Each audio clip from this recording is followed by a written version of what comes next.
25, 세월호 참사를 보며 사회의 민낯을 들여다봤고 27, 정치에 뛰어들었습니다. 국민의 생명과 존엄을 최우선으로 하는 대한민국. 모든 사람들이 인간다운 삶을 살아가기 위해서는 기본소득이 보장되어야 합니다. 그 탄탄한 디딤돌을 제가 세우겠습니다.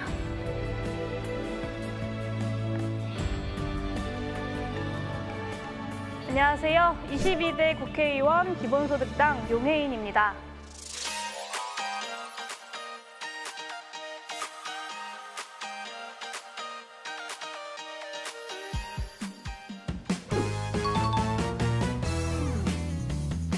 시작할까요? 네. 렛츠 고고싱. 인기 실감의 과분할 따름. 인기의 비결. 잘 싸우니까. 내게 정치란. 일상 그 자체. 기본소득은 새로운 사회. 혼자 괜찮아. 혼자도 잘해. 재산의 무게. 많이 무거워. 포부 한마디. 잘할게요 저.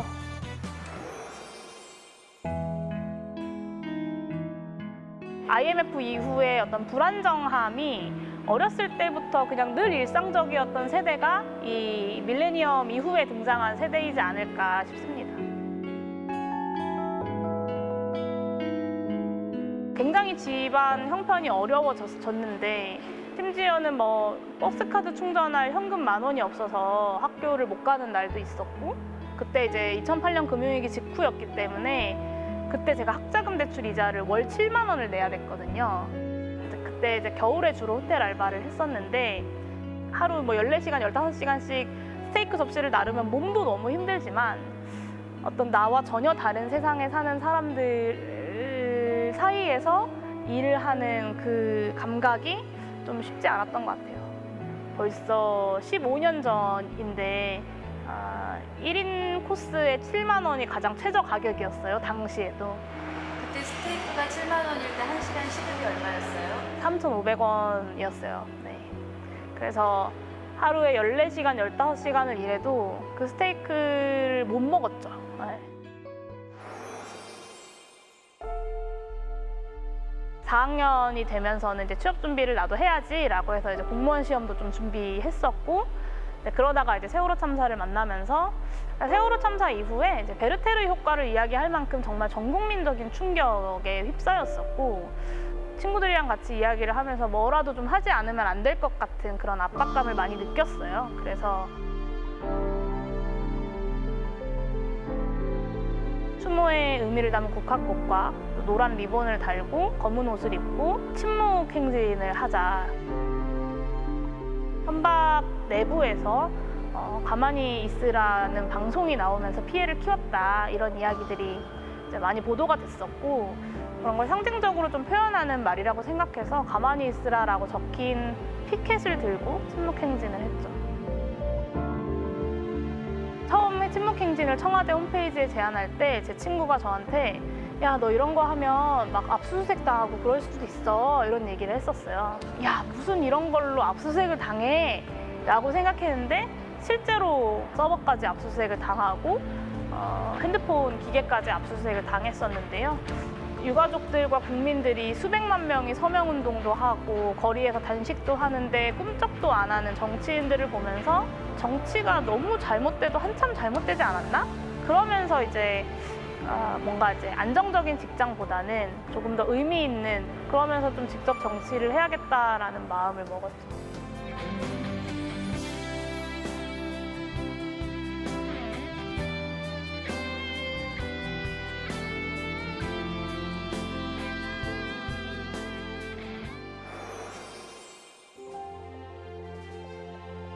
대한민국 앞으로도 뭐 인공지능이 발달하면 발달할수록 4차 산업혁명이 진행되면 진행될수록 점점 더 일자리는 사라지고 복지국가의 체제가 더 이상 일자리를 중심으로 한 체제가 유지되기 어려워지는 상황에서 모두에게 조건 없이 그리고 정기적으로 지급되는 소득인 기본소득을 실현하고자 정당을 한번 만들어보자라는 좀 무모한 결단을 했죠.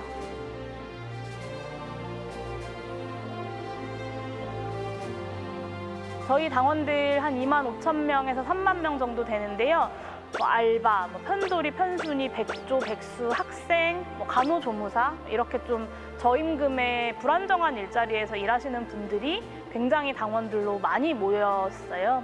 그래서 너무나 기본소득이 절실한 사람들이 우리 당에 모여서 이 정치 활동을 시작하게 된 것입니다.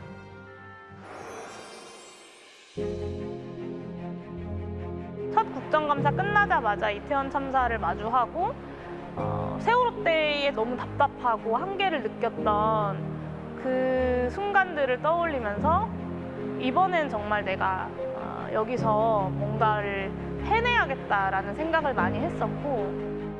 아니 행안부가 주관기관이 된 거라니까요. 그거 언제 정하셨는데요? 아까 안 정하셨다면서요? 근데 정하지 않았어요. 바로 정한 거죠. 아까 안 정하셨다면서요? 이상민 장관이 국정조사 기간 내내 자기는 재난관리 주관기관의 장이 아니고 그것을 정한 적이 없다라고 이야기했던 것들을 마지막 청문회에서 불과 뭐 한 5초, 10초 사이에 말이 바뀌게 만들었던 그 순간, 저는 그게 사실은 재난안전법의 명백한 위반을 잡아냈던 순간이라고 평가하는데, 그런 순간들이 가장 21대 국회에선 기억에 남고 좀 의미 있었던 시간이지 않았나 싶습니다.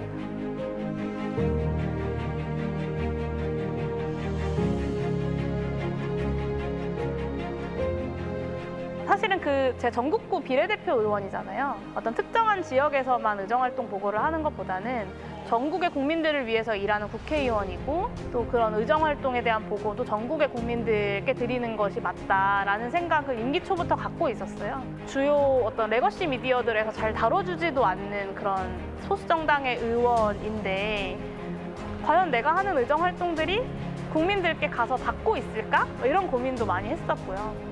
근데 시간이 지나면서 내가 조급해하지 않고 진심을 가지고 하나하나의 내가 해야 할 일들을 하다 보면 우리 국민들은 그거를 반드시 알아봐 주시는구나 라는 확신을 저는 가졌습니다.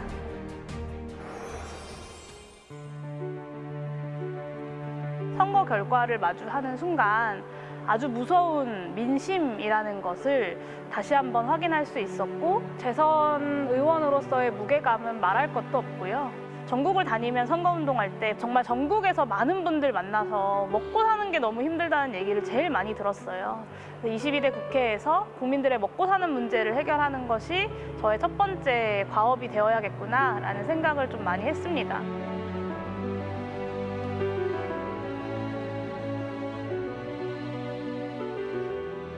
1호 법안은 저출생 인구 위기와 기본소득이 어떤 대안이자 해법으로서 만나는 아동기본소득 법안을 발의했고요.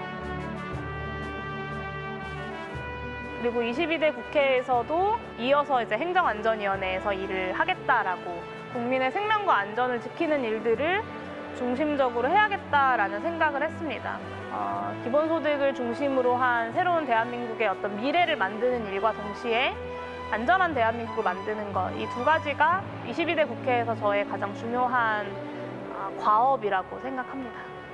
서은서, 나 22대 국회의원 용혜인은 성실한 의정활동으로 모두의 몫을 모두에게 돌리는 기본소득 대한민국을 만들 것을 국민 앞에 엄숙히 선서합니다. 2024년 5월 30일 국회의원 용혜인. 네, 22대 국회에서도 여러분들의 속을 시원하게 하는 의정활동으로 보답하겠습니다.